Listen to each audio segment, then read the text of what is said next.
Welcome to another exciting segment of Wingate University's Wellness Today. I'm your host, Michael Judd, and with me I have Joy and Gary. Welcome.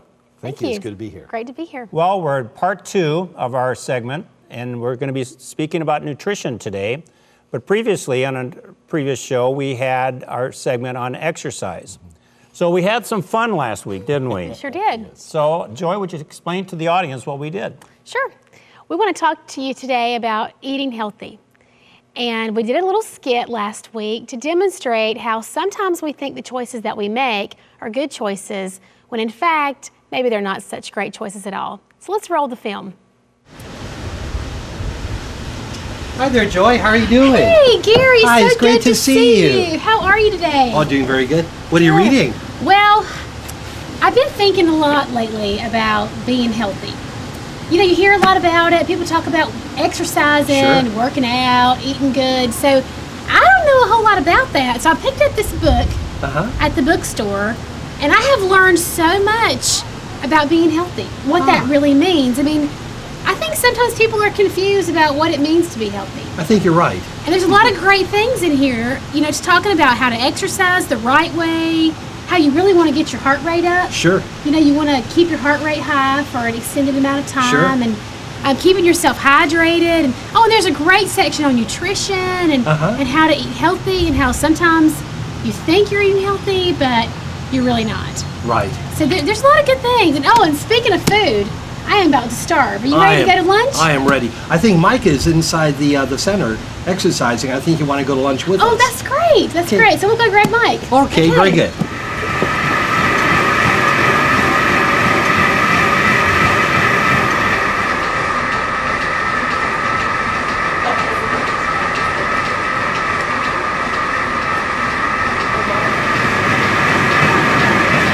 Hey!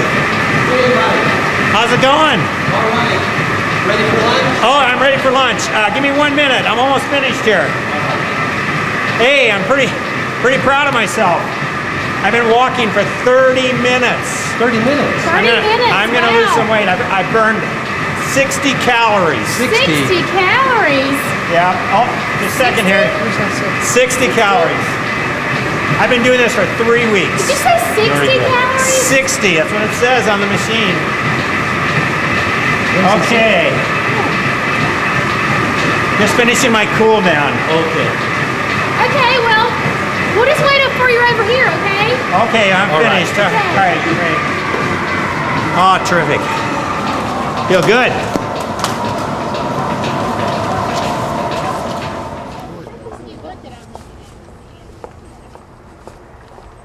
Joy, before we actually get the salad, let's see what the book says about making a healthy salad. Oh, that's a good idea. Let me see if I can find that. Okay. Very good. Yeah, how to prepare a healthy salad. Okay. Let's see. It says when preparing a healthy salad, you want to make good choices. Choosing lots of fruits and vegetables for your salad. Do not have a lot of cheese, sparingly on the cheese. Avoid excessive croutons. And don't forget about crackers. Crackers add unnecessary calories to your meal. And it says make sure you have lots of color on your plate with different vegetables. Right. Very good. Oh, and it also says try to pick a low-fat dressing. So those are important things we can look for. Oh, hey, Michael. Hi. After a hard workout, now this is a healthy salad lunch. Where's yours? That was a lot of fun. Wasn't that? I had a lot of fun doing that. Welcome back. And it looks like you've lost some weight since I that have episode. lost a lot of weight. It was a very important day for me. That's but great. As you noticed, I had a wonderful salad. Yes. And the exercise did some wonders for me. But Joy and Gary, let's talk about my salad choices. Over here on the right, I had some iceberg lettuce, which we don't have on the show today, but I had some cheese, I had some eggs, I had some croutons, and sunflower seeds. Right, and your dressing. Right. Yes. And my dressing. I had lots of yogurt, or not yogurt, blue cheese dressing. Yes. Which I love. really enjoy I it. tell you what. Right. I put a lot on there. Well, Let's talk about it. That's a good point, because people, when they are thinking about being healthy or they want to lose a little weight, the first thing they think is, well, I'm going to start eating salad. Right. And so they hit the salad bar. But what they don't realize is there's a lot of calories on that salad bar and a lot of unhealthy choices. So I thought it would be nice if we could talk about some of the certain selections you made and how many calories were in each of those selections. The first thing you'll see there is the cheese, and that's about half a cup of cheese. And that small container of cheese is 200 calories. Oh boy, so you mean I really shouldn't be eating all that cheese? Not a lot of cheese. You can have a little. Cheese is good for you, but only in the right proportion. Okay. The egg itself, eggs are full of protein. There's a lot of great things about eggs, but one egg has about 100 calories. And so you had more than one egg on your salad. I did. I can't. That's tempting. I like eggs. So you need to be aware of that. The croutons. The cup of croutons we have displayed there probably has between 250 and 300 calories just by itself, just the croutons. Well, it's cooked in fat and oils and things like that. Right. Yes. Right. And they taste great, but not a lot of nutrition there. Terrific. The sunflower seeds, what we have here is about a third of a cup. That's about 300 to 330 calories just for the sunflower seeds. And the last thing that we can talk about is the dressing, because that can be a sneaky place for calories to creep into your meal. And that is an enormous amount of dressing in that cup. And that dressing there has alone 300 calories. Boy. And I think you had more than that on your plate. I probably had twice as much, exactly. It was fun doing it, but normally I do not have that much dressing. I try to go low fat or no dressing at all in some cases. Sure. So our viewers need to be aware of that, of how many calories they're taking in. And so Gary can talk to us about some of the healthier choices that we have. Right. One of the best things to really consider is adding color to your salad. And so some of the choices we have, for instance, we have peppers, green peppers. You can use orange peppers, broccoli, cucumber. All these are very low in calorie, but high in nutrients, and so very healthy choices. Carrots are wonderful, as well as tomatoes. Tomato is a fruit, but it also has vitamin C and other things in it. And we have some mushrooms, and so those are very healthy choices as well. And what that does, it provides you with nutrients. And one of the things we don't have here is iceberg lettuce that has very few nutrients. And unfortunately, people use it as a something to soak up the dressing. And so you put a lot of dressing on iceberg lettuce. It's better to use things like spinach and other forms of romaine greens. lettuce is a good choice. Lettuce, yes. And so those are better choices. And then make a nice salad. And if you can avoid putting salad dressing on, that's great. But use low-calorie salad dressing. That's vinegar, for instance, or perhaps some fruit in order to add some flavor. We need more fruit in our diet anyway. And I have found when you go out to eat, sometimes the low-fat and low-calorie dressings are not listed on the menu at restaurants. So I always ask our server, what types of low-fat or low-calorie dressings do you have? And most always, there's at least one or two selections. Very good. One of the things that my daughter has recommended is that when you get a dressing, have it on the side. And so you can actually dunk your lettuce into, if you want to, instead of pouring it all over your salad, because then you really have less control over how much of that you're taking in. That's a good point. Very nice, very nice. So how many salads could we make with this? Oh, wow. We could probably make a salad for each of us. I think so. I think And we have dressing left to spare. and we should have dressing left to spare. That's one of the things that I do is I do get my dressing on the side. Very good. Which is very important, etc. Are there any other types of ingredients that we don't have here today that, besides the fruit, that we could include in our salads? Well, another thing you could avoid would be the crackers. Crackers. We did not include crackers. And again, it's the mentality. We're thinking, oh, I'm going to have a salad. I'm being healthy. I can have all of this that I want. I can have 4, 5, 6 packs of crackers. Sure. Those have high calories also. Oh, terrific. So can we ever have anything, I mean, if we're trying to lose weight, if we're trying to remain healthy, how we can't just have salad all the time. Is there anything else that we can be eating? Sure, you can eat anything that you would like to eat. So the keys that you want to think about are, first of all, the portion that you're going to be eating. And secondly, you want to think about being healthy with eating high nutrients. So you want to think of foods that are high in nutrients. Other good choices are grilled chicken, types of fish, tuna, salmon, things like that. Lots of veggies and fruits. Gary, tell us about portion. You talked about the palm of your hand. That's right. Portion control is very important. Unfortunately, in American culture, bigger is better. And so the bigger serving we have, the better we think it is, more value for the money. But really, it's the palm of your hand. And so a portion of meat should fit into the palm of your hand, as well as vegetables and even fruit at a meal should be the size of the palm of your hand. And so if you have mashed potatoes, it shouldn't go beyond that. French fries, obviously those are high in fat, and so you have to be very cautious with that. But portion size, I think, is very important. Many people, they go out to eat and they don't want to skimp on the size because that's the way it comes. One way to deal with that then is to cut the meal in half, put it into a take-home bag, and then have that subsequent meal. Another thing too to think about when you're preparing your plate, think about the rule of thirds. You want to have 1/3 meat and 2/3 fruits and vegetables. And so to make sure that the meat portion is not larger than the fruits and vegetables. But it's really important for our viewers to know you need to have a balanced diet. You can't live on salad alone. You can't live on grilled chicken alone. You're going to have times in your life where you have to eat at a buffet for a reason or another, or go to a barbecue for one reason or another. And so when those things are out of your control, you must think about portions and how much you are eating. Well, then let's talk about calories.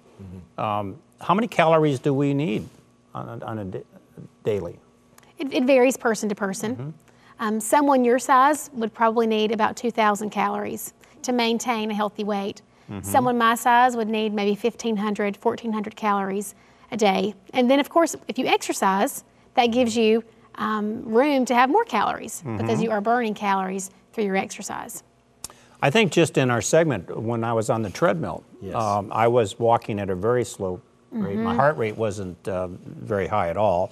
And I was burning very few calories. And so based on 2,000 calories a day, I'm probably going to be gaining weight. So I need to have that balance of exercise and healthy nutrition, wise choices. Do you have any other types of suggestions in terms of how to balance your, let's say, your exercise program with your nutrition program, Gary? I think it's very important to keep track of how much you're exercising as well as how much you're eating as far as your calorie count. And so keeping track of your calories, I think, is important. For instance, we mentioned that a third of a cup of cheddar cheese is 200 calories.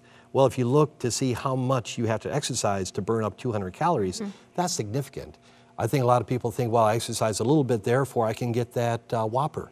And we just looked up earlier that a Whopper with cheese has 700 calories. And we're not talking about the French fries that go along with it. We're just talking about the Whopper.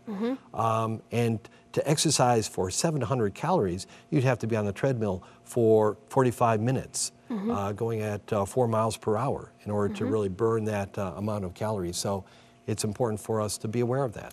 And Gary brings up a great point. Studies show that by keeping track of your calories, you're going to be more successful at maintaining health and keeping a healthy weight. So one thing I have found is something called the Fat Book. And you can pick this up at the local dollar store. I picked this up at the Dollar General here in Wingate. Wow. And it's called the Fat Book, and it's just the right size for a lady to keep in her purse.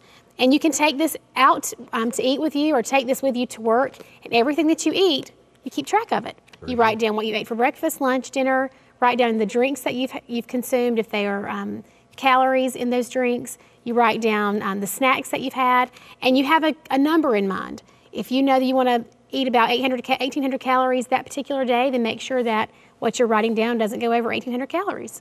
So it helps you keep track, and it gives you accountability for what you're eating. That could be a great way to get started. We also talked about healthy choices. Let's just talk about going to the supermarket. I mean, I think that that's something that we need to discuss and really inform our audience about making other choices at the supermarket. I know for me, I go to the supermarket and I go to the same aisles, same food, etc. But recently, once we started doing this segment, I started looking at other choices for myself in terms of other ingredients, which I've gotten away from. Melons, I get more melons now. I try to get foods proportioned, and I will split them up and then put them in the freezer differently. Do you have any recommendations to the audience for when we shop, what we should be looking for? One thing is never go shopping when you're hungry. And so always eat before you go shopping, because if you're hungry and you're in the supermarket, you're going to pick up those things that look attractive and are high calorie, low value. And so be very cautious. So passing by the donuts, if I'm hungry, I'm more likely to stop there and pick up some donuts. And so I think that's very important. Also, give yourself time. If you want to change your lifestyle and you want to become more healthy, then give yourself an hour, hour and a half time to go to the grocery store for the first time and to look at your choices. Spend time reading food labels. Spend time looking at serving sizes and how many calories. You can make simple changes, can make big changes in your weight. Thinking about brown rice instead of white rice. Thinking about a low-fat cookie instead of your Oreo double-stuffed cookies. Ooh, yeah. Making those choices, though, takes educating yourself and takes time. So give yourself time where you can spend. We mentioned earlier about food choices, and we talked about the calories. What about when we go out to eat?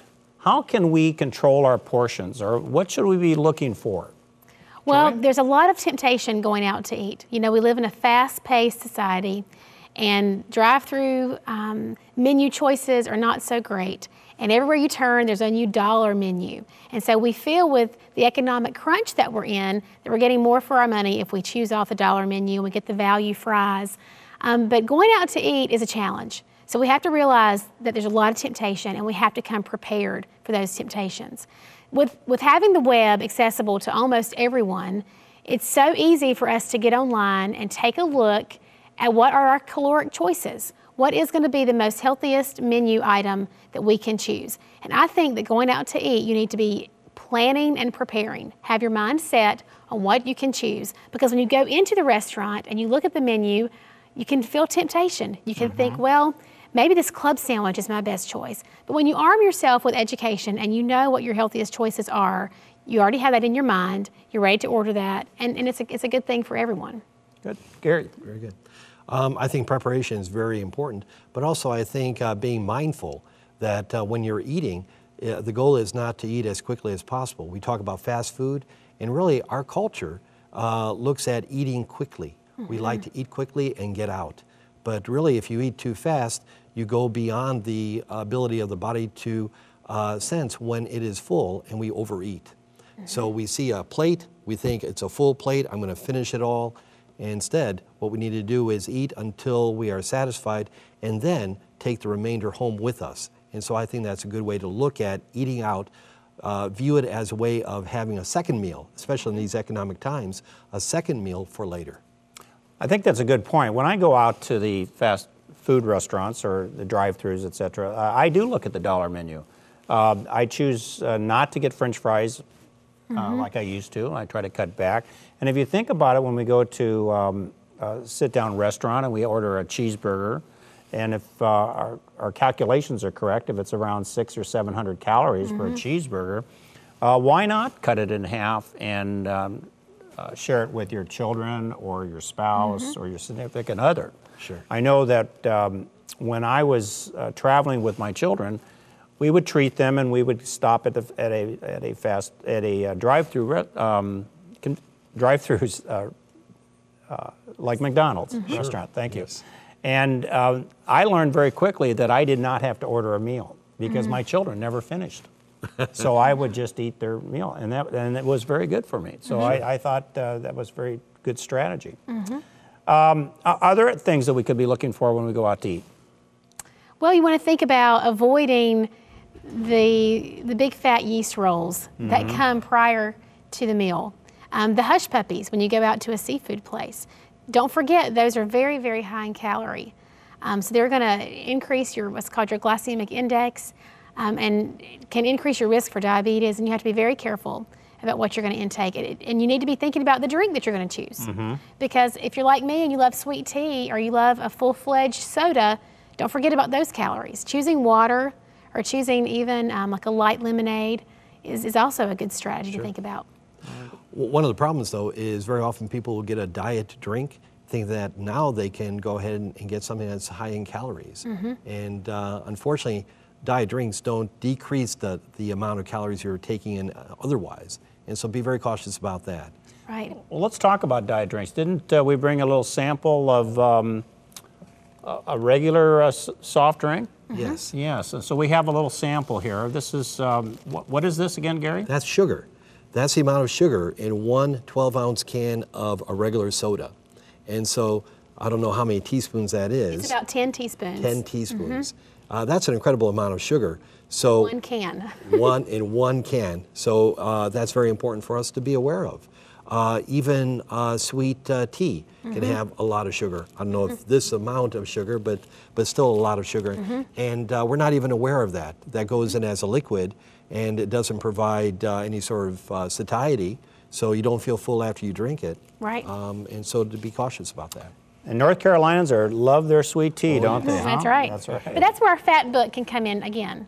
As long as you are keeping a certain amount of calories in your mind on what you want to eat for the entire day, and you log everything you eat and drink, that's going to help you stay on track.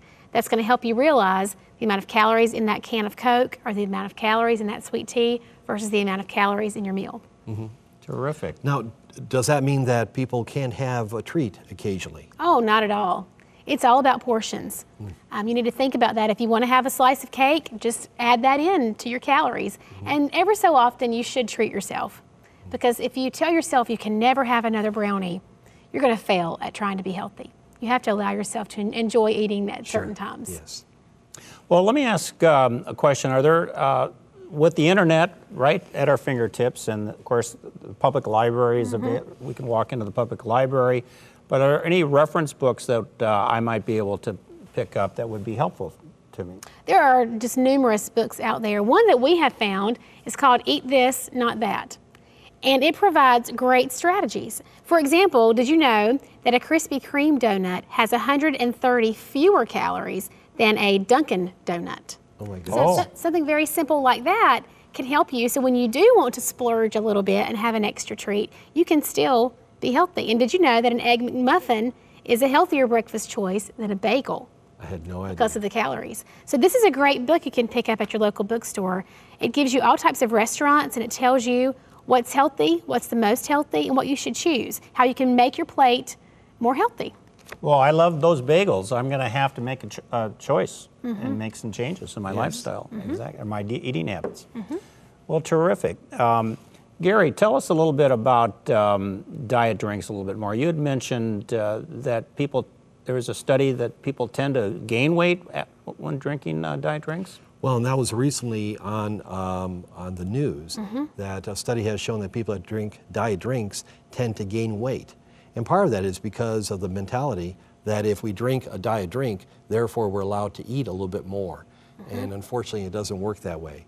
The other thing is people drinking during meal, they actually wash the food out of their stomach, and so they don't get the satiety. They don't feel full because they've actually used water or liquids to wash the food out. So they're still absorbing the calories, but the stomach is not feeling full. And so to be very cautious about how much we drink while eating and slow down our eating, I think that's very important. Slowing down our eating is a big key.